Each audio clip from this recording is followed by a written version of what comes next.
மக்கள் ஒன்றிணை வந்த தமிழர் திருநாளாம் பொங்கல் திருநாள். அனைவருக்கும் இனிய பொங்கல் தின நல்வாழ்த்துக்களை தெரிவித்துக் கொள்கிறேன். தமிழர் போற்றும் நன்னாள், உழவர் போற்றும் பொன்னாளாம் பொங்கல் திருநாள் பற்றி பேசுவதில் மிகவும் மகிழ்ச்சி கொள்கிறேன். போகி பண்டிகை பொங்கல் திருநாளின் முதல் நாளாக கொண்டாடப்படுகிறது.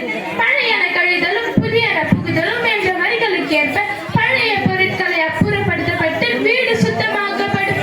வீடு மட்டுமல்ல, மனதில் உள்ள தீய எண்ணங்களையும் நீக்க வேண்டும் என்பது இதன் தத்துவமாகும். தைப்பொங்கல் புழுதுண்டு வாழ்வாரை வாழ்வார் என்ற வள்ளுவரின் வரிகளுக்கேற்ப புழுதுண்டு வாழும் உழவர்களின் திருநாளே இத்திருநாள் கொண்டாடப்படுகிறது. இத்திருநாள் அன்று வீடு முற்றத்தில் பொங்கல் அடுப்பு வைத்து புது பானையில் பொங்கல் இடுவர். பொங்கல் பொங்கி வரும்போது பொங்கலோ பொங்கல் என்று கூறி இறைவனை வணங்குவர்.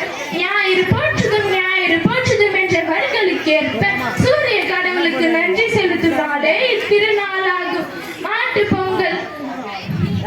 அந்த பசு மிக நல்லதடி பாப்பா, நெல்லு வயலில் உழுது வரும் மாடேவை ஆதரிக்க வேண்டும் அடி பாப்பா என்ற பாரதியின் வரிகளுக்கேற்ப உழவு தொழிலுக்கு உறுதுணையாக விளங்கும் மாடுகளுக்கு நன்றி செலுத்தும் நாளே இத்திருநாளாகும். இத்திருநாள் அன்று மாடுகளை குளிப்பாட்டி கொம்புகளுக்கு வண்ணம் தீட்டி பொங்கல் படைத்து வணங்குவர்.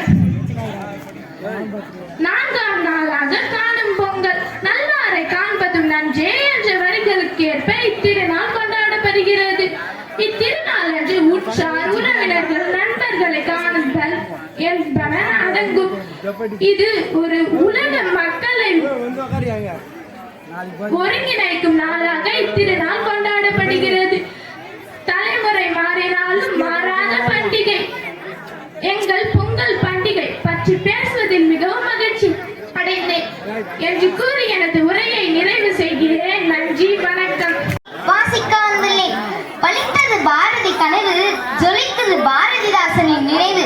கொடி கட்டி பறக்குது பெரியாரின் கொள்கை, மலை ஏறி போனது பெண்ணடிமை என்னும் வழக்கு. தொலைந்தானது பெண்ணுக்கு சமையல்தான் எல்லை எனும் பேச்சு. அழிந்து போனது ஆணுக்கடிமை பெண்ணெனும் ஆதிக்கமும். தளர்ந்தானது பெண் கல்வி குறித்த தவறான எண்ணங்களும். நொறுங்கி போனது அறிவு சிறந்தவர் ஆண் மட்டும் எனும் கொடுவுரையாடல். சிதைந்தானது பெண் பற்றிய ஏளன பேச்சு எல்லாம். மடிந்தானது மங்கை மனை வேலைக்காரி என்பதெல்லாம். காலம் வந்தது குனிந்த தலை நிமிரும் நிலை. பாலம் அமைப்போம் விண்ணுக்கும் மண்ணுக்கும். அன்புக்கு அடிபணிவோம், ஆதிக்கத்துக்கு அடிமையாக மாட்டோம். வளரட்டும் பெண்ணும் பெண் கல்வியும். ஒரு பெண்ணிற்கு கல்வி புகட்டுவது ஒரு குடும்பத்திற்கே கல்வி தருவதாகும். பெண்ணின் முன்னேற்றம் கல்வியை வைத்துதான். பெண் கல்விக்கு வழிகோலுங்கள். வீடு தாண்டி வரும் பெண்டீர் அனைவரும் உங்கள் வீட்டின் கண்கள் என கொள்ளுங்கள். பெண்ணிற்கு கொடுக்கும் கல்வி தன் நாட்டிற்கு கொடுக்கும் உயர்வு. நாட்டின் பொருளாதார வளர்ச்சிக்கு அதுவே ஏணிப்படியாகும். குறையாத செல்வம் அது கல்வி. பெண் கல்விக்கு பாடிடு பல்லவி. பெண்கட்கு கல்வி வேண்டும் உலகினை பேணுதற்கே. பெண்கட்கு கல்வி வேண்டும் கல்வியை பேணுதற்கே. கல்வி இல்லாத பெண்கள் கல்லர் நிலம். அந்நிலத்தில் புல் விளைந்திடலாம், நல்ல புதல்வர்கள் விளைதல் இல்லை.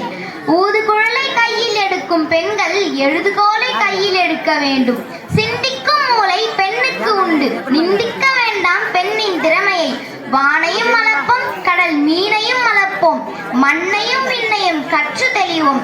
கற்றவரும் நாங்களே, கல்பனா சாவ்லாவும் நாங்களே.